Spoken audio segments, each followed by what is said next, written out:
ఒక బాధ్యత అప్పచెప్పారు. కథ విని సాయి గారు వాళ్ళ టీం ఒక బాధ్యత అప్పచెప్పారు.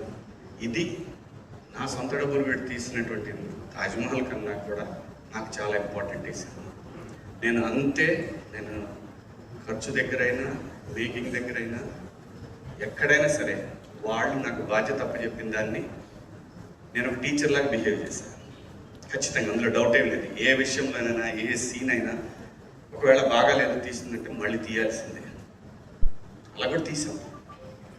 యాక్చువల్గా ఈ సినిమాలో సాంగ్ లేదు, కానీ ఆ సాంగ్ నన్ను ఆన్ చేస్తుంది ఎప్పటి నుంచో. ఆ బాయ్ అనే సాంగ్ ఎట్లా ఎవరికి కూడా ఈ సినిమాలో సాంగ్ అనే ఫీలింగ్ లేదు. నేను సిచ్యువేషన్ ఇది బాగానే ఉంటుందేమో చూడండి, నేను అందరికీ నచ్చింది, ఇంక్లూడింగ్ సాయి గారు. ఈ సినిమాలో ఏ పని చేసినా డైరెక్టర్లు అయినా సరే, ఆర్టిస్టులు అయినా సరే, టెక్నీషియన్లు అయినా సరే, ఏదైనా సరే everything I have to report. అలాగే చేశాను ఈ సినిమాని. అలాగే వాళ్ళకి ఏదైతే బాధ్యత చెప్పారో ఏ రోజు కూడా వాళ్ళు రాలేదు, సెట్కి రాలేదు. అలాంటప్పుడు ఇంకా నా మీద ఇంకా ఎక్కువ బాధ్యత పడింది.